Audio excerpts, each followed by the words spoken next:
बाबांच्या निधनानंतर आम्ही सर्व भाऊ मालमत्तेच्या वाटणीसाठी वकिलाची वाट पाहत होतो. वकील आल्यावर जेव्हा त्याने वसिहत वाचली तेव्हा कळले की बाबांनी कोट्यवधींची मालमत्ता आमच्याऐवजी घरातील जुन्या माळीच्या नावावर केली आहे. आम्ही रागाने माळीला मारण्याच्या तयारीत होतो तेव्हा माळीने रडत रडत खिशातून एक जुना फोटो काढून दाखवला. त्या फोटोला पाहताच आम्हा सर्व भावांच्या अंगावर काटा आला, कारण आकाशात दाटलेले गडद काळे ढग आणि वाढत चाललेल्या सरींनी संपूर्ण हवेलीला एका विचित्र शांततेत आणि अतिशय भारी वातावरणात जखडले होते. हा तो अशुभ दिवस होता ज्याची वाट आम्ही किती उतावीळपणे वर्षानुवर्ष पाहत होतो. पण जेव्हा हा दिवस आला तेव्हा हवेत पसरलेली शांतता माझ्या डोक्यावर एखाद्या जड हातोड्याप्रमाणे कोसळत होती. माझे वडील भानुदास पाटील यांची अर्थी उचलली गेली होती. स्मशानाच्या मातीत त्यांची राख आता पूर्णपणे थंड होऊन मिसळली होती आणि हवेलीच्या भिंती ज्या एकेकाळी त्यांच्या दमदार आवाजाने थरथरत असत त्या आता अनाथ झाल्या होत्या. पण खरे सांगायचे तर माझ्या मनात अनाथ होण्याची कोणतीही भावना नव्हती. उलट एक विचित्र नशा भरलेली आनंदाची भावना होती, एक दडपलेली प्रसन्नता जी मी माझ्या चेहऱ्यावरील खोट्या गंभीर भावनेच्या मागे लपून बसलो होतो. आम्ही 3 भाऊ यशवंत, आशिष आणि सुनील ड्रॉइंग रूमच्या मध्यभागी ठेवलेल्या राजेशाही मखमली सोफ्यांवर बसलो होतो आणि आमच्यात एक खोल आणि सुखद शांतता पसरली होती. ही शांतता कोणत्याही दुःखाची नव्हती, तर वाट पाहण्याची होती. ती वाट जी शतकांपेक्षा जड वाटत होती. मी माझ्या मनगटावर बांधलेल्या महागड्या रोलेक्स घड्याळाकडे पुन्हा एकदा नजर टाकली. प्रत्येक निघून जाणारा क्षण माझ्या संयमाची परीक्षा घेत होता. बाहेर लॉनमध्ये काही लोक अजूनही दिसत होते जे बाबांसाठी दुःख व्यक्त करण्यासाठी आले होते. पण आता ते लोक आम्हाला सोडून हळूहळू निघताना दिसत होते. फुलांच्या सुगंधाने पावसाच्या ओलाव्याशी मिसळून हवेत एक विचित्र वास निर्माण झाला होता, जो माझ्यासाठी घुसमटण्याचे कारण बनला होता. मी मोठ्या अस्वस्थतेने बाजू बदलली आणि आशिषकडे पाहिले, जो आपल्या सवयीप्रमाणे मोबाईल फोनवर बोटे फिरवत होता. त्याच्या कपाळावर पडलेल्या रेषा सांगत होत्या की तोही तितकाच अस्वस्थ आहे जितका मी. तर सुनील वारंवार दरवाजाकडे पाहत होता, जिथून आमचे खानदानी वकील आणि बाबांचे जुने कारकून रामचंद्र येणार होते. आम्हा 3 भावांचा स्वभाव एकसारखा होता. आम्ही तिघेही संपत्तीचे पूजक आणि शक्तीचे भुकेले होतो. बाबा आमच्यासाठी फक्त ATM मशीन किंवा एक अडथळा होते, जे आमच्या ऐशोआरामाच्या मार्गात उभे होते. त्यांचे तत्वांवरचे प्रेम, जुन्या काळातील रूढी परंपरा चालवणे आणि त्यांचे ते कठोर खरे वर्तन आम्हाला विषासारखे वाटत असे. मला आठवते, जेव्हा मी फॅक्टरीच्या खात्यात फेरफार करण्याचा प्रयत्न करायचो तेव्हा बाबा एखाद्या पोलिसासारखे मला पकडत आणि सर्वांसमोर माझा अपमान करत. त्यांच्या नजरेत माझ्यासाठी कधीच आदर नव्हता, तर नेहमी एक प्रश्न असायचा, एक संशय असायचा. जणू ते जाणत असत की माझा विवेक कोणत्या मातीचा बनला आहे. पण आता ते कायमचे निघून गेले होते आणि मागे सोडून गेले होते ही कोट्यवधींची मालमत्ता, या जमिनी, ही हवेली आणि बँकांमध्ये पडलेले कोट्यवधी रुपये, ज्यांचे आता आम्ही एकटे मालक होतो. आशिषने फोन बाजूला ठेवत दबक्या आवाजात म्हटले की दादा, हे रामचंद्र इतका उशीर का करत आहे? कुठे काही अडचण तर नाही ना? अंतिम संस्कार झाल्याला 3 तास उलटले आहेत. आता तरी त्याला यायला हवे होते. मी त्याला घुरत म्हटले की थोडा धीर धर आशिष, तो वकील आहे, कुठे पळून तर जाणार नाही. कागदपत्रे तयार करत असेल. तुला माहीत आहे ना की बाबा आपल्या गोष्टी गुप्तपणे ठेवत असत.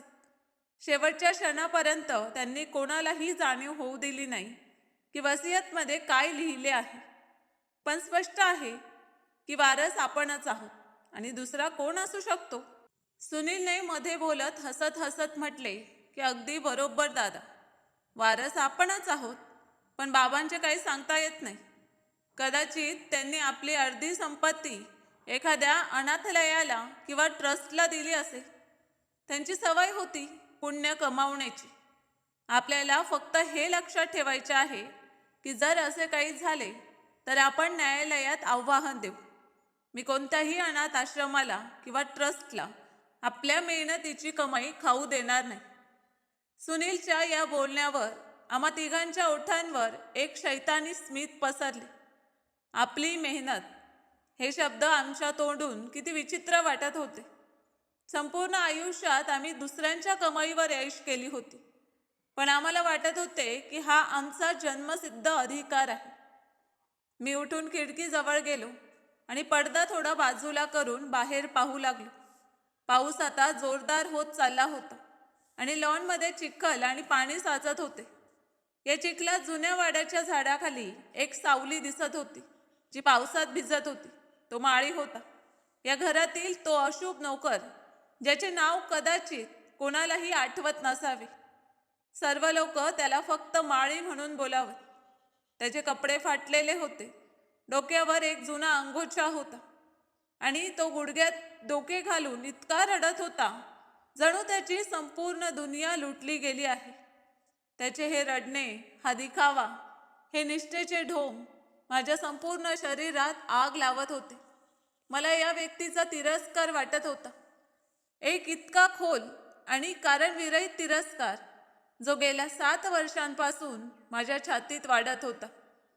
जेव्हापासून हा व्यक्ती हवेलीत आला तेव्हापासून बाबांचे आमच्याशी वागणे आणखी थंड झाले होते. ही 7 वर्षांपूर्वीची गोष्ट आहे. जेव्हा बाबा शहरातून परत आले तेव्हा हा घाणेरडा दिसणारा तरुण त्यांच्या गाडीत बसला होता. बाबांनी म्हटले होते की आजपासून येथे हा माळी म्हणून काम करेल. आम्ही विरोध केला होता की एका अनोळखी व्यक्तीला घरात ठेवणे धोकादायक आहे, पण बाबांनी आम्हाला रागवून शांत केले होते. आणि मग पाहता पाहता हा माळी बाबांचा उजवा हात बनला. बाबा नेहमी त्याला आपल्या जवळ बसवत, त्याच्याशी बोलत, स्वतःच्या हाताने फळे कापून देत. इतकेच नव्हे तर जेव्हा बाबांना पक्षाघाताचा झटका येऊन ते बिछाण्यावर पडले होते तेव्हा आम्हा तिघा भावांनी त्यांच्या खोलीकडे वळूनही पाहिले नव्हते, कारण तेथे औषधांची दुर्गंधी येत असे. पण हा माळी रात्रभर जागून त्यांचे पाय दाबत, त्यांना आंघोळ घालत आणि त्यांची घाण साफ करत. बाबांच्या डोळ्यात त्याच्यासाठी जे प्रेम आणि आपुलकी होती ती आम्हाला कधीच नशिबात नव्हती. मला वाटत होते की याने बाबांवर काही काळा जादू केला आहे, अन्यथा एका नोकराची इतकी लायकी कशी असू शकते की तो हवेलीच्या मालकांच्या हृदयावर राज्य करेल. मी दात खात विचार करत होतो की फक्त काही वेळाची गोष्ट आहे. एकदा की ही वसियत वाचली जाईल, मग मी या माळीला इतक्या अपमानाने हाकलून देईल की तो संपूर्ण आयुष्यभर लक्षात ठेवेल. त्याच्या निष्ठेचं असं फळ देईल की तो भीक मागण्यास भाग पडेल. तेव्हाच दरवाजावर ठोठाव झाला आणि नोकराने येऊन आम्हाला कळवले की वकील साहेब आले आहेत. हे ऐकताच आम्ही तिघे भाऊ ताबडतोब आपल्या जागी सरळ होऊन बसलो आणि चेहऱ्यावर गंभीरता पसरवली, जणू आम्ही फार दुःखी आहोत. वकील खोलीत आला. तो पांढऱ्या केसांचा, मोठ्या दमदार आणि चांगल्या व्यक्तिमत्वाचा व्यक्ती होता, ज्याने आपले संपूर्ण आयुष्य न्यायालय आणि कचेऱ्यात घालवले होते. त्याच्या डोळ्यात अशी तीक्ष्णता होती जी समोरच्याच्या मनातील हालचाल ओळखत असे. तो भिजला होता. त्याने आपला कोट झटकला आणि हातात धरलेल्या चांबड्याच्या जड बॅगला टेबलावर ठेवले. त्या बॅगमध्ये आमचे नशीब बंद होते. वकिलाने आम्हाला नमस्कार केला आणि सोफ्यावर बसला. त्याचा चेहरा सपाट होता आणि तो शांत नजरेने आम्हा तिघांकडे एक एक करून पाहत होता, जणू तो एखादे रहस्य जाणतो ज्याबद्दल आम्ही अनभिज्ञ आहोत. खोलीतील हवेत तणाव वाढत चालला होता. आशिषने अस्वस्थतेने गळा साफ केला आणि म्हटले की वकील साहेब, आम्ही तुमचीच वाट पाहत होतो. आता उशीर करू नका. कृपा करून वसियत वाचून ऐकवा, जेणेकरून आम्ही बाबांच्या शेवटच्या इच्छेला पूर्ण करू शकू आणि मालमत्तेची वाटणी करू शकू. वकील साहेबांनी खोल श्वास घेतला आणि बॅगची झीप उघडली. एक निळ्या रंगाची जाड फाईल बाहेर काढली, पण तिला उघडण्यापूर्वी त्यांनी आपला हात रोखला आणि आमच्याकडे पाहत म्हटले की भानुदास पाटील साहेबांची एक अट होती. वसीहत वाचण्यापूर्वी या खोलीत घरातील प्रत्येक व्यक्ती हजर असणे आवश्यक आहे, आणि तो खास नोकरही, ज्याला ते आपल्या मुलासारखे फार खास प्रकारे ठेवत असत. माझ्या कानाच्या नसा उफाळल्या. मी गुरगुरत म्हटले, याचा काय अर्थ? तुम्ही त्या माळीबद्दल बोलत आहात का? तुम्ही भानुदास पाटीलांच्या मुलांना एका 2 कवडीच्या नोकरासोबत बसवून वसियत ऐकवणार? हा आमचा अपमान आहे वकील साहेब. आम्ही त्याला इथे बोलावू शकत नाही. सुनीलही रागाने उभा राहिला आणि म्हटले की हे काय नाटक आहे वकील साहेब?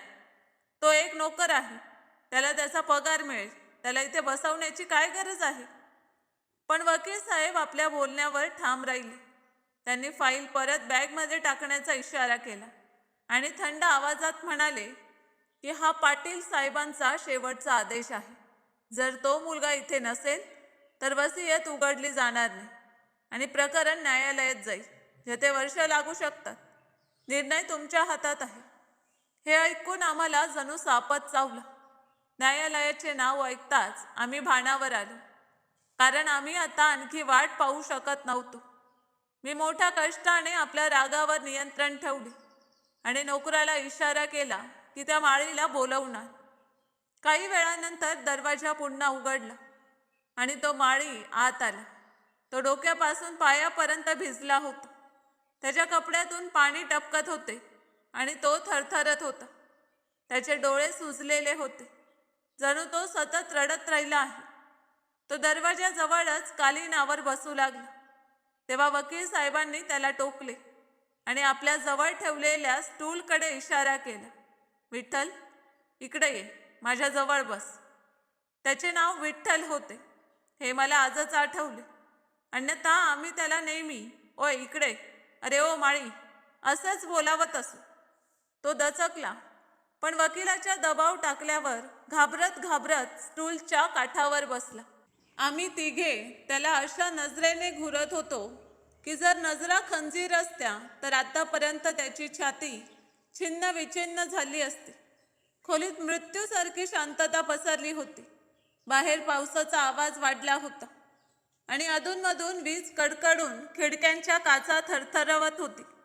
वकील साहेबांनी चष्मा लावला, फाईल उघडली आणि शांत पद्धतीने वाचायला सुरुवात केली. मी भानुदास पाटील माझ्या पूर्ण शुद्धीत आणि कोणत्याही दबावाशिवाय ही वसियत करत आहे. या सर्व गोष्टी फॉर्मॅलिटीच्या होत्या, पण त्यानंतर जे काही लिहिले होते ते आमच्या पायाखालची जमीन सरकवण्यासाठी पुरेसे होते. माझे जीवन एक उघडं पुस्तक नव्हते. मी अनेक रहस्य माझ्या छातीत दफन करून ठेवली होती. पण आता मृत्यूच्या उंबरठ्यावर मी माझा विवेक स्वच्छ करू इच्छितो. माझे 3 मुले यशवंत, आशिष आणि सुनील माझ्या पहिल्या पत्नीपासून आहेत. मी त्यांच्या पालनपोषणात कोणतीही कसर सोडली नाही. त्यांना जगातील उत्तम शिक्षण दिले, प्रत्येक इच्छा पूर्ण केली. पण दुर्दैव की हे तिघे माझ्या नावाचं ओझं उचलू शकले नाहीत. संपत्तीच्या गर्वाने त्यांना माणसापासून हिंसक बनवले. त्यांच्या हृदयात दया नाही तर फक्त वासना आहे. वकील साहेब थांबले आणि आमच्याकडे पाहिले. आम्ही तिघे लाजेने नव्हे तर रागाने लाल होत चाललो होतो. बाबा मरतानाही आम्हाला अपमानित करून गेले होते, पण ही तर फक्त सुरुवात होती. खरा धमाका तर आत्ता होणार होता.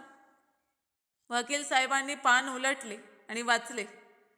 आजपासून 25 वर्षांपूर्वी माझ्या आयुष्यात असं वळण आलं होतं ज्याने मला आतून तोडलं होतं.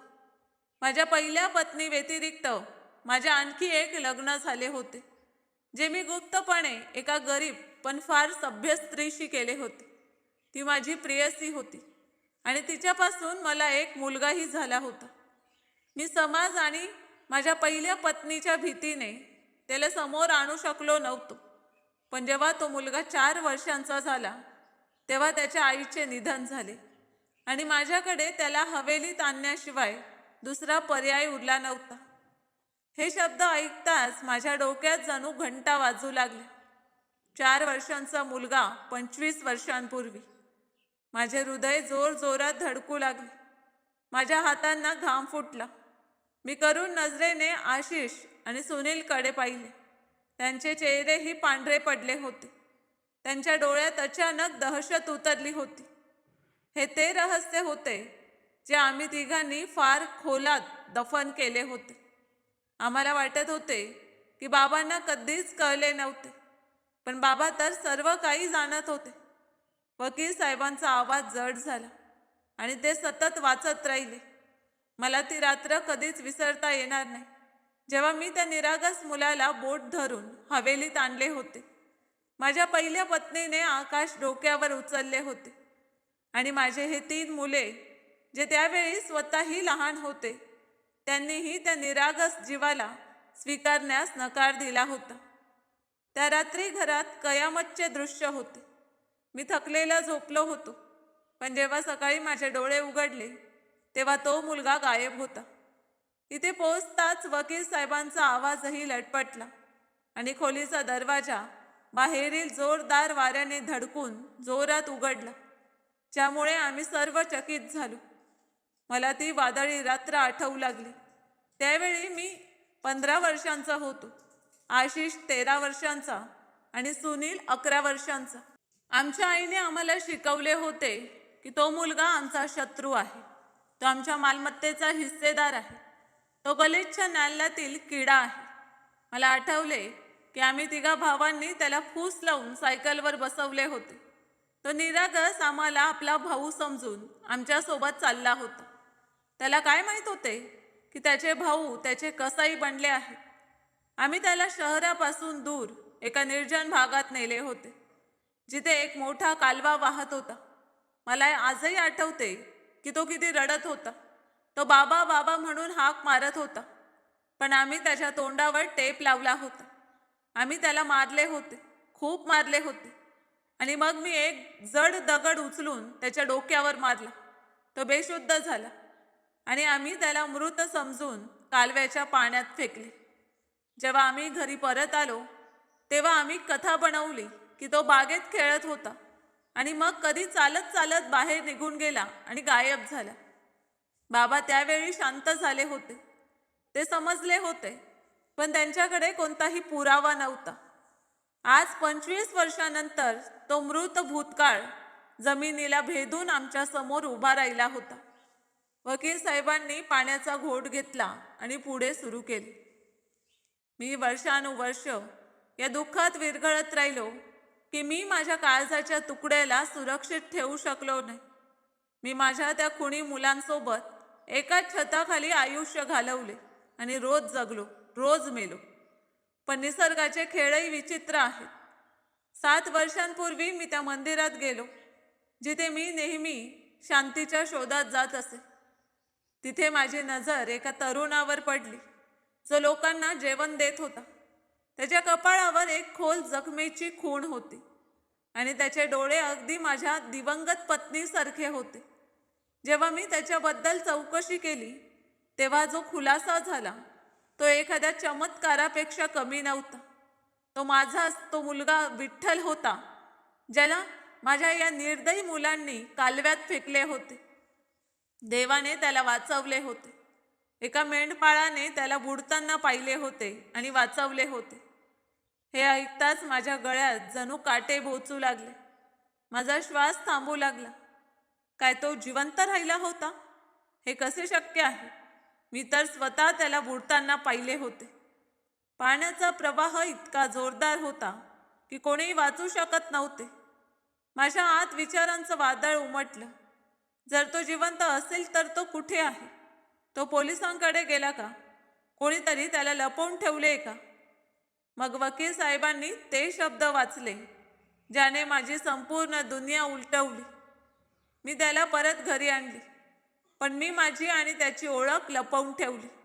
मी घाबरत होतो की जर माझ्या या हिंसक मुलांना कळले की त्यांचा शिकार जिवंत आहे तर ते पुन्हा त्याला मारतील. म्हणून मी त्याला माळी बनवून माझ्या डोळ्यांसमोर ठेवले, जेणेकरून तो सुरक्षित राहील. मी झटक्यात डोके उचलून माळीकडे पाहिले, जो अजूनही डोके झुकवून बसला होता आणि त्याचे खांदे थरथरत होते. तर हा माळी, या गलिच्छ कपड्यात राहणारा नोकर, हा आमचा भाऊ विठ्ठल आहे. हा तोच मुलगा आहे ज्याचा आम्ही खून केला होता. माझ्या संपूर्ण अस्तित्वात सनसनी पसरली. हा 7 वर्षांपासून आमच्या सोबत राहिला, आमचे अत्याचार सहन केले, आमच्या शिव्या ऐकल्या आणि ऊफ सुद्धा केली नाही. हा बदला घेण्याचा कोणता नवीन मार्ग होता? वकील साहेबांनी वसियतचा शेवटचा आणि निर्णय देणारा भाग वाचला. कारण माझ्या 3 मुलांनी, यशवंत, आशिष आणि सुनीलने, माझे आयुष्य नरक बनवले आणि एका निरागस मुलाचा जीव घेण्याचा प्रयत्न केला. म्हणून मी, भानुदास पाटील, माझ्या पूर्ण शुद्धीत या तिघांना माझ्या मालमत्तेतून बेदखल करतो. माझी संपूर्ण मालमत्ता ही हवेली, या फॅक्टऱ्या, जमिनी आणि संपूर्ण बँकेचे रुपये पैसे मी माझ्या चौथ्या आणि एकमेव निष्ठावान मुलगा विठ्ठल पाटील, जो यावेळी माळी आहे, त्याच्या नावावर करतो. हे ऐकताच माझ्या डोक्यातील नसा जणू फाटण्यास आल्या. माझ्या डोळ्यांसमोर अंधार पसरला आणि आम्हा सर्वांच्या चेहऱ्यावर राग उमटला. हा धक्का सहन करण्यापलीकडचा होता. कोट्यवधींची मालमत्ता हातून निसटत होती आणि तीही त्या व्यक्तीकडे जात होती ज्याला आम्ही बुटाच्या टोकावर ठेवत होतो. मी माझ्या जागेवरून एखाद्या जखमी सिंहासारखा गरजत उभा राहिलो. खोटे, हे सर्व खोटे आहे. वकील साहेब, तुम्ही या नोकरासोबत मिळून हे कारस्थान रचलं आहे. ही वसियत बनावट आहे. आमचे बाबा वृद्धापकाळात वेडे झाले होते. आशिषही वेड्यांसारखा ओरडला की हे अशक्य आहे. हा 2 कवडीचा माळी आमचा भाऊ कसा असू शकतो? हा विठ्ठल असूच शकत नाही. विठ्ठल मेला आहे. आम्ही तर त्याला स्वतः. तो बोलता बोलता थांबला, पण त्याचे अपूर्ण बोल सर्व काही सांगत होते. सुनीलचं तर मानसिक संतुलनच बिघडलं. त्याच्या डोळ्यात रक्त उतरलं. त्याने टेबलावर ठेवलेला एक जड काचेचा फ्लॉवर पॉट उचलला आणि माळीकडे धावला. हरामखोर, तुझी ही हिंमत? तू आमच्या बाबांच्या मालमत्तेवर ताबा मिळवशील? तू बाबांना भडकवले आहेस. मी तुला आज जिवंत सोडणार नाही. खोलीचे दृश्य एखाद्या मैदानातील लढाईत बदलले. आम्ही तिघे भाऊ हट्टाने पेटलो होतो. आम्ही विसरलो होतो की तिथे वकील हजर आहे, की कायद्याचे नाव असलेली कोणतीही गोष्ट आहे. आमच्या डोक्यावर फक्त ही धून सवार होती की या काट्याला कायमचा काढून फेकणे आहे. सुनीलने फ्लॉवर पॉट त्याच्या डोक्यावर मारण्याचा प्रयत्न केला, पण माळीने हात उचलून आपली बाजू पुढे केली, ज्यामुळे फ्लॉवर पॉट त्याच्या बाजूवर लागला आणि तुटला. तो दुखापतीने कन्नत जमिनीवर पडला. वकील साहेब ओरडत होते की थांबा, हे काय करत आहात? कायद्याला हातात घेऊ नका. त्यांनी मध्यस्थी करण्याचा प्रयत्न केला, पण मी त्यांना जोरदार धक्का दिला. ते वृद्ध माणूस होते, सांभाळू शकले नाहीत आणि सोफ्यावर पडले. मी पुढे सरकलो आणि माळीचा गळा दोन्ही हातांनी पकडला आणि त्याला जमिनीवरून वर उचलले. बोल, बोल, तू कोण आहेस? सत्य सांग, अन्यथा आज तुझी जीभ ओढून काढेल. कोणी शिकवले आहे तुला हे सर्व नाटक? माळीचा चेहरा घाबरलेला होता. श्वास उखडत होते, पण त्याने स्वतःला सोडवण्याचा प्रयत्न केला नाही. तो फक्त आपल्या भिजलेल्या डोळ्यांनी मला पाहत होता. त्या डोळ्यात भीती नव्हती, तर एक विचित्र प्रकारची दया होती, जी माझ्या रागाला आणखी भडकवत होती. आशिष आला आणि त्याला लाथा मारू लागला. सुनील त्याला मुक्के मारत होता. आम्ही त्याला वेड्यांसारखे मारत होतो. त्याचे कपडे फाटले होते आणि नाक व तोंडातून रक्त वाहत होते, पण आम्हाला जरा सुद्धा दया येत नव्हती. आम्हाला वाटत होते की जर आम्ही त्याला संपवले नाही तर आम्ही सर्व काही गमावू. ही आमच्या संपत्तीची लढाई होती. मार त्याला, संपव त्याला, आज त्याची कथा संपव, आशिष ओरडत होता. माळी जमिनीवर पडून तडफडत होता. त्याने अनेक वेळा हात जोडण्याचा प्रयत्न केला, पण आम्ही त्याला संधी देत नव्हतो.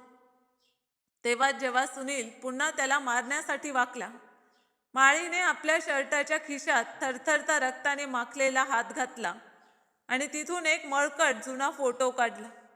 त्याने थरथरत्या हाताने तो फोटो माझ्या चेहऱ्यासमोर धरला. माझी नजर जशी त्या फोटोवर पडली, माझा उचललेला हात हवेतच लटकला राहिला. वेळ जणू थांबला आणि माझ्या हृदयाची धडधड एका क्षणासाठी थांबली. तो फोटो ब्लॅक अँड व्हाईट होता आणि वर्षानुवर्ष जुना होता, पण त्याची स्पष्टता इतकी स्वच्छ होती की माझा आत्मा थरथरला. त्या फोटोत एक 4 वर्षांचा मुलगा हसत होता आणि त्याच्या गळ्यात एक खास प्रकारचा जुना चांदीचा लॉकेट लटकत होता. हे कोणतेही सामान्य लॉकेट नव्हते. हे ते लॉकेट होते जे मी 25 वर्षांपूर्वी कालव्याच्या काठावर त्या मुलाच्या गळ्यातून ओढण्याचा प्रयत्न केला होता, जेणेकरून त्याची ओळख मिळेल. पण त्याचा धागा इतका मजबूत होता की तो तुटलाच नव्हता. आणि आता ते लॉकेट त्या माळीच्या गळ्यातही हजर होते, जो त्याच्या फाटलेल्या शर्टामधून डोकावत होते. माझ्या पायाखालची जमीन सरकली, गळा कोरडा झाला आणि डोळ्यांसमोर तो भयानक भूतकाळ एक जिवंत वास्तव बनून नाचू लागला. तो मुलगा मेला नव्हता, तो खरेच परत आला होता. मला माझ्या हातातला तो जुना फोटो एखाद्या जळत्या निखारासारखा वाटत होता, ज्याला पाहताच माझ्या संपूर्ण अस्तित्वात एक तीव्र कंपन निर्माण झाला.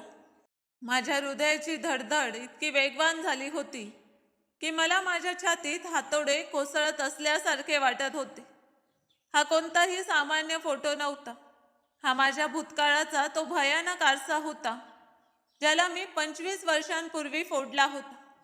पण आज त्याच्या किरकिरांनी माझ्या आत्म्याला रक्तबंबाळ केले होते. फोटोत असलेला तो 4 वर्षांचा मुलगा आपल्या निरागस हास्याने माझ्याकडे पाहत होता आणि त्याच्या गळ्यात ते चांदीचे लॉकेट लटकत होते, जे यावेळी त्या अशुभ माळीच्या गळ्यात हजर होते. माझ्या नजरा कधी त्या फोटोवर जात आणि कधी जमिनीवर पडलेल्या त्या व्यक्तीवर, ज्याला आम्ही 7 वर्षांपासून बुटाच्या टोकावर ठेवले होते. माझ्या गळ्यात काटे टोचू लागले आणि जीभ टाळ्याला चिकटली. आशिष आणि सुनील माझ्याकडे प्रश्नार्थ आणि भीतीपूर्ण नजरेने पाहत होते. ते माझ्या तोंडून नकार ऐकू इच्छित होते. ते इच्छित होते की मी म्हणावे की हे खोटे आहे, ही फसवणूक आहे. पण माझ्या डोळ्यांनी ते सत्य पाहिले होते, ज्यातून सुटणे शक्य नव्हते. मला ती काळी रात्र आठवू लागली, जेव्हा मी 15 वर्षांचा होतो आणि माझ्यातील शैतान जागा झाला होता. मला आठवले की मी त्या मुलाच्या गळ्यातून हे लॉकेट ओढण्याचा प्रयत्न केला होता, जेणेकरून त्याची ओळख मिटेल. पण तो धागा तुटला नाही. आज तोच धागा, ते लॉकेट आमच्या गळ्यातील फास बनला होता. खोलीत अशी शांतता पसरली होती, जी मृत्यूपेक्षाही अधिक भयानक होती. बाहेर आकाशात वीज कडकडत होती, तर खोलीचा प्रकाश जळत बुडत होता. जणू निसर्गही आमच्या गुन्ह्यांची साक्ष देत होता. मी थरथरत्या आवाजात आशिषकडे पाहू लागलो आणि डोके होकारार्थी हलवले. तेव्हा आशिषच्या पायाखालची जमीन सरकली, त्याच्या चेहऱ्यातून रक्त उतरले आणि सुनील, जो अजून त्याला मारण्यासाठी तयार होता, दगडाच्या पुतळ्यासारखा एकदम स्थिर झाला. आम्हा तिघा भावांमध्ये असं भयानक वातावरण निर्माण झालं, जे फक्त गुन्हेगारांमध्ये असतं. आम्ही समजलो होतो की बाबांनी आमच्यासोबत आयुष्याचा सर्वात मोठा खेळ खेळला आहे. तो वृद्ध, ज्याला आम्ही मृत्यूच्या बिछाण्यावर एकटं सोडलं होतं, तो मरताना आमच्या मुळात आम्र ओतून गेला होता. माझ्या डोक्यात वादळे चालली होती की हे कसे शक्य आहे. आम्ही तर त्याला स्वतःच्या हातांनी कालव्यात ढकलले होते. मी स्वतः त्याच्या डोक्यावर दगड मारला होता आणि त्याला पाण्यात बुडताना पाहिले होते. मग हा जिवंत कसा राहिला? आणि जर हा जिवंत होता, तर हा 7 वर्षांपर्यंत शांत का राहिला? हा नोकर म्हणून आमच्या शिव्या का ऐकत राहिला? हा वाट पाहत होता का की आम्ही पूर्णपणे त्याच्या जाळ्यात अडकू? राग आणि तिरस्काराची एक नवीन लाट माझ्यात निर्माण झाली. हा पश्चाताप नव्हता, ही भीती होती की जर हे सत्य सिद्ध झाले, तर ती कोट्यवधींची मालमत्ता, ज्यासाठी आम्ही इतके पापड भाजले आहेत, ती सर्व धुरासारखी उडून जाईल. वकील साहेब, जे आतापर्यंत हक्काबक्का उभे होते, त्यांची हिंमत परत आली. आणि ते पुढे सरकून माळीला आधार देऊन उभे करू लागले. त्यांच्या आवाजात शक्ती होती. जेव्हा त्यांनी म्हटले की शुद्धीत या, तुम्ही लोक स्वतःच्या भावावर हात उगारत आहात. देवाची भीती बाळगा. हा तोच विठ्ठल आहे, तुमचे रक्त, तुमचा भाऊ, ज्याला देवाने पुन्हा तुमच्याशी जोडले आहे. पण वकिलाचे शब्द माझ्यासाठी विषापेक्षा कमी नव्हते. मला यावेळी त्या भावाचा तिरस्कार वाटत होता. हा आमचा भाऊ असूच शकत नाही. हा तो काटा होता ज्याला आम्ही 25 वर्षांपूर्वी उखडून फेकला होता आणि आता पुन्हा उगवला होता. मी रागात पुढे सरकून वकील साहेबांना जोरदार धक्का दिला. ते एकदा पुन्हा सोफ्यावर पडले आणि मी ओरडत म्हटले की वटवट बंद करा. वकील, जर तुम्हाला तुमच्या आयुष्याची चिंता असेल तर ताबडतोब इथून निघून जा आणि तुमची अशुभ फाईलही सोबत घ्या. आम्हाला कोणत्याही वसियतची पर्वा नाही. या घराचे वारस आम्ही आहोत आणि आम्हीच राहू. आशिषने ताबडतोब दरवाजाकडे धाव घेतली आणि त्याला आतून लॉक केले. सुनीलने फोनच्या तारा ओढून फेकल्या. आम्हा तिघांच्या डोळ्यात रक्त उतरले होते. आता प्रकरण मालमत्ते पलीकडे जाऊन आयुष्य आणि मृत्यूचे कारण बनले होते. वकील साहेब भीतीने थरथरू लागले. त्यांनी कदाचित कधी आमचे हे प्राण्यासारखे रूप पाहिले नव्हते. मी वळून विठ्ठलकडे पाहिले, जो आता भिंतीचा आधार घेऊन उभा होता. त्याच्या चेहऱ्यावर जखमांच्या खुणा होत्या आणि रक्त वाहत होते, पण त्याच्या डोळ्यात विचित्र प्रकारची शांती होती. ती शांती जी मला आणखी आतून हादरवत होती. त्याने हळू आवाजात म्हटले की यशवंत दादा, मी मालमत्तेसाठी आलो नव्हतो. मी तर फक्त बाबांच्या सेवेसाठी थांबलो होतो. मला तुमचे काहीही नको. तुम्ही सर्व काही ठेवा, फक्त मला बाबांच्या घरात राहू द्या. मी एका वेड्यासारखा तडफडलो आणि त्याच्या जवळ जाऊन त्याचा गळा पकडला. माझ्या बोटांची पकड इतकी कडक होती की त्याचा श्वास थांबू लागला. मी त्याच्या कानाजवळ जाऊन म्हटले की तू काय समजतोस की आम्ही तुझ्या या नाटकात येऊ? तू 7 वर्षांपर्यंत आम्हाला मूर्ख बनवलेस, बाबांचे कान भरलेस आणि आता तू फार बिचारा बनत आहेस. तू इच्छितोस की आम्ही तुझ्यावर दया करू. लक्षात ठेव विठ्ठल, आम्ही तेच आहोत ज्यांनी तुला 25 वर्षांपूर्वी सोडले नव्हते, तर आता काय सोडू? आशिषने जवळ पडलेली एक जड लोखंडी रॉड उचलली आणि सुनीलने आपल्या खिशातून एक तीक्ष्ण धार असलेला चाकू काढला, जो तो नेहमी आपल्या जवळ ठेवत असे. खोलीचे दृश्य आता एका कत्तलखान्यात बदलले होते. वकील साहेबांनी ओरडून आम्हाला थांबवण्याचा प्रयत्न केला, पण सुनीलने त्यांना धमकी दिली की जर एक शब्दही तोंडातून निघाला तर पुढची वेळ तुमची असेल. आम्ही तिघांनी विठ्ठलला घेरले.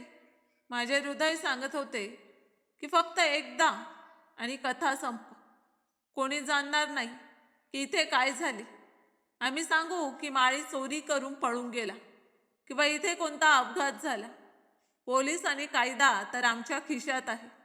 पैसे फेकू आणि सर्वांचे तोंड बंद करू. पण विठ्ठलच्या डोळ्यात मृत्यूची भीती न पाहता मला अस्वस्थता वाटत होती. तो घाबरत का नाही? तो भीक का मागत नाही? त्याच्याकडे कोणती तरी दुसरी चाल आहे का? मी त्याच्या चेहऱ्यावर एक जोरदार थप्पड मारली, ज्यामुळे त्याच्या कानातून रक्त वाहू लागलं. बोल बोल, काय चाल आहे तुझी? का आलास तू परत? विठ्ठलने रक्त थुंकत म्हटले की मी चाल चालण्यासाठी आलो नव्हतो दादा. मी तर फक्त एका मुलाचं कर्तव्य निभावण्यासाठी आलो होतो. बाबा एकटे होते. तुम्ही लोकांनी त्यांना एकटे सोडले होते. मी त्यांना कसे सोडू शकतो? त्याचे बोल माझ्या विवेकावर हातोड्याप्रमाणे लागत होते, पण माझा विवेक तर कधीच मेला होता. मी आशिषला इशारा केला. आशिष पुढे सरकला आणि विठ्ठलच्या गुडघ्यावर जोरदार लाथ मारली. विठ्ठलची किंकाळी निघाली आणि तो दुखापतीने दुमडून जमिनीवर पडला. त्याच्या किंकाळीने मला एक विचित्र प्रकारची शांती मिळाली. जणू माझा बदला पूर्ण होत आहे. बाबांचे ते थंड वागणे, ते टोमणे, नोकरांसमोर आमचा अपमान, या सर्वाचा जबाबदार हाच व्यक्ती होता, जो माझ्या पायाजवळ पडला होता. सुनीलने वेड्यांसारखे म्हटले की दादा, असेच याला इथेच संपवू, प्रेत गायब करू. कोणालाही कानोकान खबरही होणार नाही. मी त्याला थांबवले. नाही, माझाही हाच विचार होता. पण मग मला विचार आला की वकील इथे हजर आहे आणि हा साक्षीदार आपल्यासाठी धोका बनू शकतो. मी वकील साहेबांकडे पाहिले आणि थंड आवाजात म्हटले की वकील साहेब, तुम्ही काहीही पाहिले नाही, समजले? तुम्ही आता इथून जाल आणि कोणाशीही या गोष्टीचा उल्लेख करणार नाही. अन्यथा तुमचे मुले जे शहरात नोकरी करतात त्यांच्या आयुष्याच्या सुरक्षेची हमी मी देऊ शकत नाही. वकील साहेबांच्या डोळ्यात असहाय्यतेचे अश्रू होते. ते जाणत होते की आम्ही किती निर्लज्ज आणि निर्दयी आहोत. त्याने थरथरत डोके हलवले आणि आपली फाईल गोळा करून लटपटत्या पावलांनी हळूहळू दरवाजाकडे सरकले. मी त्यांना जाऊ दिले, कारण मला माहीत होते की भीती ही अशी कुलूप आहे जी जीभ बंद ठेवते. आता खोलीत फक्त आम्ही 3 भाऊ आणि आमचा तो शिकार होता, जो जखमी अवस्थेत पडून तडफडत होता. मी सुनील आणि आशिषला म्हटले की याला उचला, याला इथे मारणार नाही, याला तिथेच घेऊन जाऊन मारू जिथे या कथेची सुरुवात झाली होती. आज या कथेचा शेवटही तिथेच होईल. माझे बोल ऐकून आशिष आणि सुनीलच्या चेहऱ्यावर एक शैतानी स्मित पसरले. आम्ही तिघांनी मिळून विठ्ठलला ओढणे सुरू केले. तो आता स्वतःला वाचवण्यास सक्षमही राहिला नव्हता. त्याचे शरीर निर्जीव होते. आम्ही त्याला मागच्या दरवाजातून बाहेर आणले. बाहेर वादळी पाऊस पडत होता. थंड वारा हाडात शिरत होता. अंधार इतका खोल होता की काही दिसतच नव्हते. पावसाच्या आवाजाने आमचे आवाज आणि विठ्ठलच्या सुस्कारांना दाबले. आम्ही त्याला चिखलात ओढत गाडीच्या डिक्कीकडे नेले, जणू कोणते मृत प्राणी आहे. या दरम्यान विठ्ठलने माझे पाय पकडण्याचा प्रयत्न केला आणि म्हटले की भाऊ, असं करू नका, देवासाठी असं करू नका. मी कुठे दूर जाईन, मी कधी परत येणार नाही. पण त्याच्या विनंतीने माझ्यातील हिंसक प्राणाला आणखीन भडकवले. सुनीलने त्याला ठोकर मारली आणि म्हटले की आता फार उशीर झाला आहे विठ्ठल, तू चुकीच्या वेळी चुकीच्या जागी पाऊल ठेवले आहे. तुझा मृत्यू आता आमच्या आयुष्याची हमी आहे. आम्ही त्याला निर्दयीपणे गाडीच्या डिक्कीत फेकले आणि डिक्कीचे झाकण जोराने बंद केले. मी ड्रायव्हिंग सीटवर बसलो. माझे हात स्टेअरिंगवर जखडले होते. सुनील आणि आशिषही मागच्या सीटवर येऊन बसले. गाडी वेगाने चालत होती, पण समोरचे दृश्य धुसर होते, अगदी माझ्या भविष्यासारखे. गाडी हवेलीच्या मोठ्या गेटातून बाहेर निघून कच्च्या रस्त्यावर धावू लागली. हा तोच रस्ता होता जो 25 वर्षांपूर्वी आम्ही पार केला होता. तेव्हा ही रात्र अशीच काळी होती. तेव्हाही पाऊस पडत होता आणि तेव्हा फक्त आम्ही सायकलवर होतो आणि सोबत हे ओझे होते. फरक फक्त इतका होता की तेव्हा तो मुलगा होता आणि आता तो तरुण होता, आणि तेव्हा आम्ही नासमज होतो, पण आता आम्ही पक्के गुन्हेगार होतो. रस्ताभर आम्ही तिघे शांत राहिलो. फक्त पावसाचे थेंब छतावर टपटप करत होते. प्रत्येक निघून जाणाऱ्या क्षणासोबत माझे हृदय जड होत चालले होते.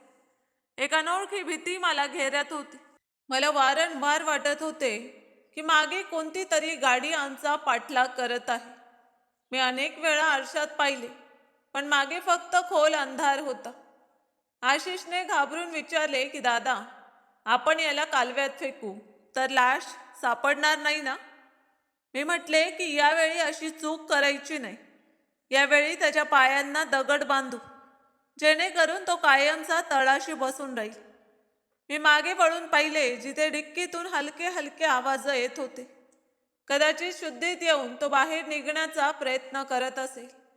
सुनीलने उपहासपूर्ण आवाजात म्हटले की पहा, अजूनही यात किती जीव बाकी आहे. हा हरामखोर मरत का नाही? अंदाजे अर्धा तासाच्या प्रवासानंतर आम्ही कालव्याच्या त्या निर्जन भागात पोचलो, जिथे मैलभर कोणतीही वस्ती नव्हती. इथे फक्त झुडपे होते आणि कालव्याचा आवाज होता. मी गाडी थांबवली आणि लाईट्स बंद केले. गुप्त अंधारात आम्ही तिघे खाली उतरलो. चिखलामुळे पाय घसरत होते. आम्ही डिक्की जवळ गेलो आणि ती उघडली. विठ्ठलात आकुंचित होऊन पडला होता. त्याचे कपडे रक्त आणि चिखलाने माखलेले होते. आम्ही त्याला बाहेर ओढले आणि जमिनीवर पाडले. विठ्ठलने लटपटत उभे राहण्याचा प्रयत्न केला, पण आशिषने त्याला पुन्हा धक्का दिला. आम्ही त्याला ओढत कालव्याच्या काठावर आणले. पाण्याचा प्रवाह फार जोरदार होता आणि लाटा भयानक आवाज करत होत्या. मी विठ्ठल जवळ जाऊन त्याच्या केसांना पकडून त्याचा चेहरा वर केला. त्याच्या डोळ्यात पाहिले. तिथे मृत्यूची भीती नव्हती, तर एक विचित्र प्रकारची चमक होती. एक असा उपहास जो मला समजत नव्हता. त्याने हसण्याचा प्रयत्न केला. हो, त्या अवस्थेतही तो हसत होता. त्याच्या त्या हास्याने माझे भान हरपले होते. मी ओरडून विचारले की तू हसतोयस का? मृत्यू तुझ्या डोक्यावर उभा आहे आणि तुला हसू येत आहे. विठ्ठलने हसत म्हटले की यशवंत दादा, तुम्ही मला मारू शकता, माझ्या शरीराला मिटवू शकता, पण त्या सत्याला कसे मिटवाल जे बाबांनी वसियतमध्ये लिहून ठेवले आहे? आम्ही चकित झालो. काय अर्थ? कोणते सत्य?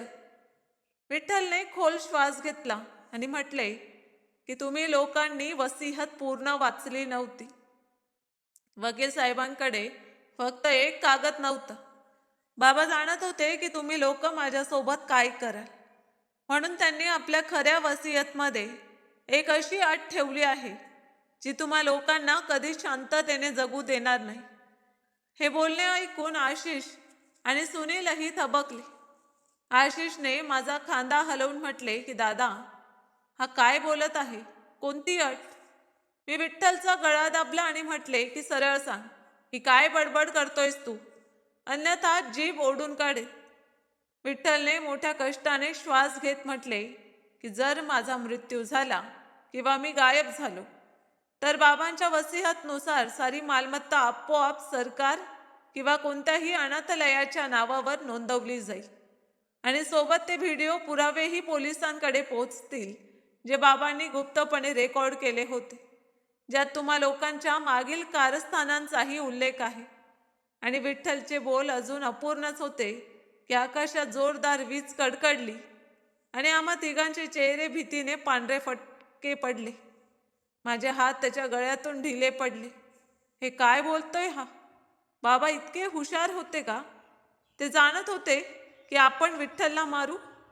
जर हे खरे असेल तर याचा अर्थ आहे की आम्ही स्वतःच्या हातांनी आपल्या विनाशाचा सामान तयार केला आहे. विठ्ठलला मारणे आता मालमत्ता गमावण्यासारखे होते. आम्ही एका विचित्र प्रकारच्या दलदलीत अडकलो होतो, जिथे पुढे विहीर होती आणि मागे खड्डा. सुनीलने घाबरून म्हटले की दादा, हा खोटे बोलत आहे. हा फक्त आपला जीव वाचवण्यासाठी कथा बनवत आहे. याला संपव, आता आणि याच वेळी. पण माझ्या मेंदूने आता काम करणे सोडले होते. मी एका चौकात उभा होतो.